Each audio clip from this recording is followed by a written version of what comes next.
There. This is part 2 of the Restoring the iMac series, and in this part we're going to do the Indigo iMac. Now you might think that the Strawberry iMac, because I'm going to put an older operating system, would get priority, but that is not the case because this iMac has a damaged optical drive, and I want to get that sorted out. When I say that I want all of these Macs fully working, that's what I mean, fully working. So we are going to rectify the optical drive problem in this video, and I'm going to show you how we're going to do that. So I will see you on the other side after we take a cut. So we've gone off the tripod for a minute. This is what I'm going to put into the Indigo iMac. This is a slim slot loading Apple 24X CD-ROM drive. Model number 6780312. This is dated June 2002. This is the drive that you would get in the last slot loading iMacs, like the Indigo here. And you'd also get these, you maybe get one of these in a G4 Cube if you went for a build to order option and you didn't want a super drive, although I don't know why you would want just a regular CD-ROM in there in a cube, but no matter. This is the back plate for the drive. This connector right here, this is a JAE 50 pin. This is what you see on most slim optical drives.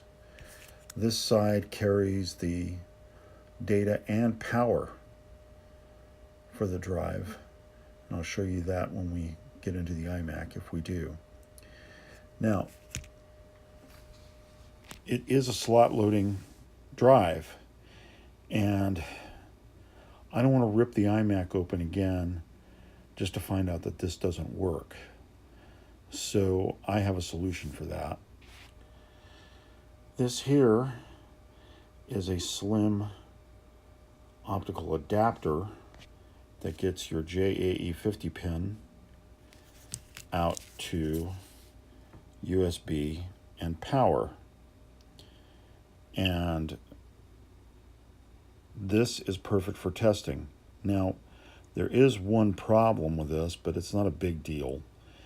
The JAE 50 connector is on this side, and if we turn the drive around, we can see that the connector on the back of the drive is on that side. It's on our left. This is the top. This is the top. So it doesn't fit exactly. However, you just flip it over this way, and we've got a connection. Now, since this drive gets power from the IDE bus and the iMac, we have to provide this with power. So what I am going to do is we're going to test it on the PowerMac G4. And I got this beautiful monitor to go with it. It had some dings and dents on it, but I have repaired them to the best of my ability. And hopefully we will be able to connect this up. So let's do that. The back plate comes with a power adapter and a USB adapter. And I have a long enough USB adapter where I can just use that. It works fine. This is the power. I've got it hooked into another port on the back of the PowerMac with an extension cable. So what I'm going to do is I'm going to put the adapter plate on the back of the optical drive, and then we're going to test it with a couple of discs and see if it actually can read up onto the PowerMac. So I will be right back.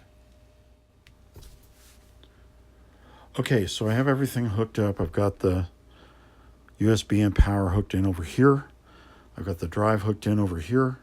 And what we're going to do is we're going to power up the G4, and then we're going to go and do it on a screencast, and we're also going to mount the drive. So I'm going to power on, and I'm going to power on with the monitor.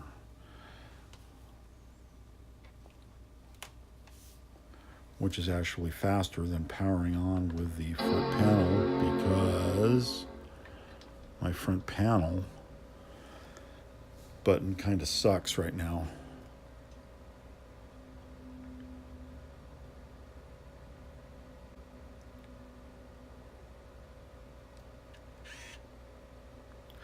All right, we heard power coming from the CD-ROM.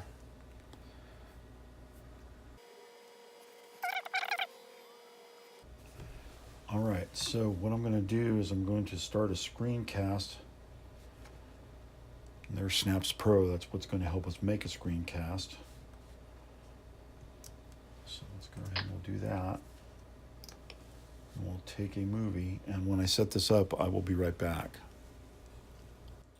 Okay, so we're ready to do this.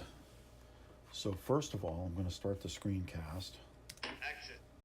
And we're going to go to About This Mac. And we go to More Info, which is the System Profiler. And we can see that on USB, we have this USB IDE device, which is from Super Top, product ID 0x6600, and some Chinese serial number that Unicode can't decode.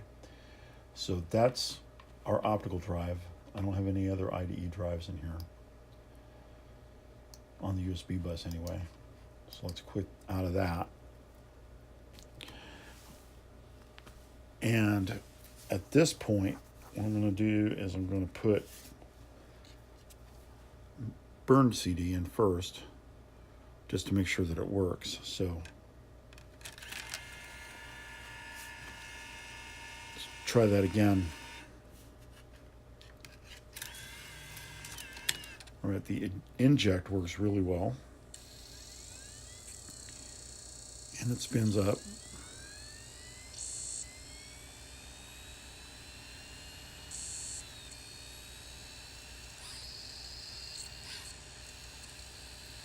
And there's macOS 9.1. And let's see if we can copy something off of here. Let's copy disk first aid. Whoops, I've already done that. So let's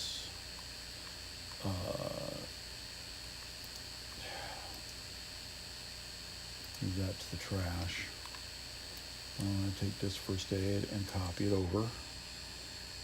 There it is. It's that simple. Let me get a mouse pad over here real quick because I'm having a little bit of trouble.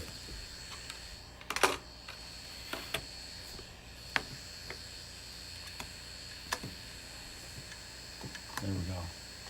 Okay, so let's eject this disk.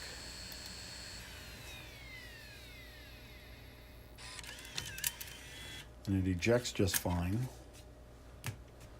So now I've got my disk from my, oh boy, I'm having real trouble with that.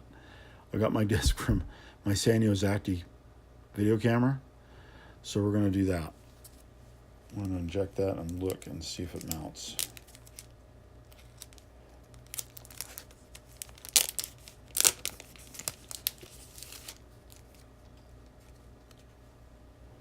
So we know it works.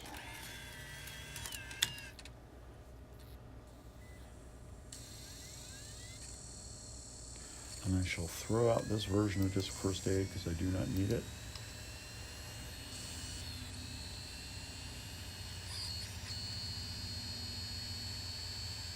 And there's the Sanyo Zacti disk. And we can copy from there. And that was very fast, since this is USB 2. So, let's eject that one.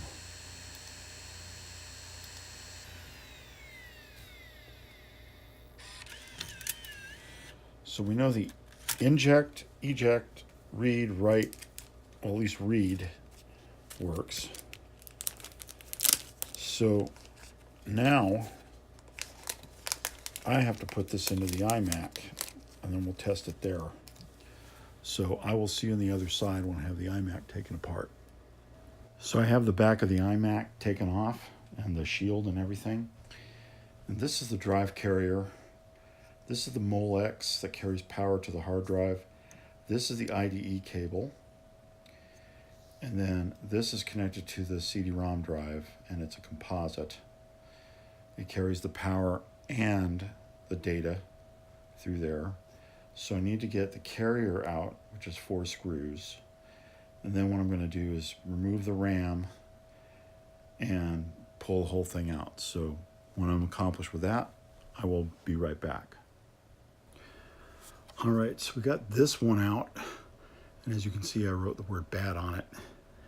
This one is a 4X DVD-ROM. And this is probably the low end you would get in a G4 Cube. I'd have to check that. And I can give you stats in the show notes, but basically we're going to get this out of the caddy and install a new one. Let me show you. There are screws here and here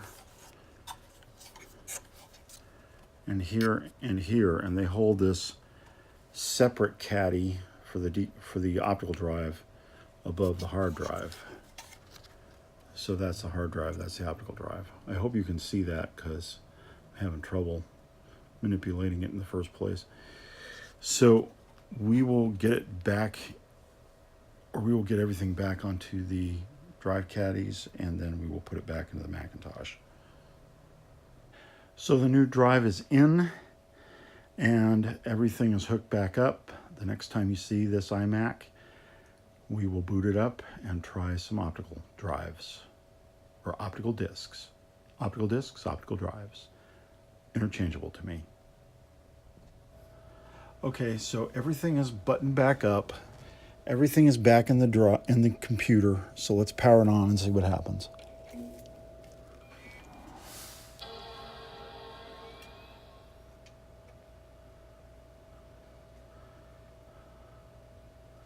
Probably the best test would be to see if I could boot from a CD, but we'll do that in a minute.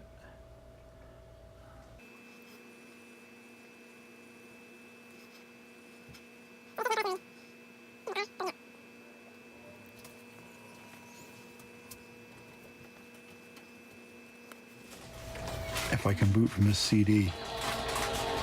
So we're holding down the C key on the keyboard.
So that looks like a successful test. This works. Everything's good. Be sure to look out for part 3 where we tackle the strawberry iMac. We're going to put 8.6 on it.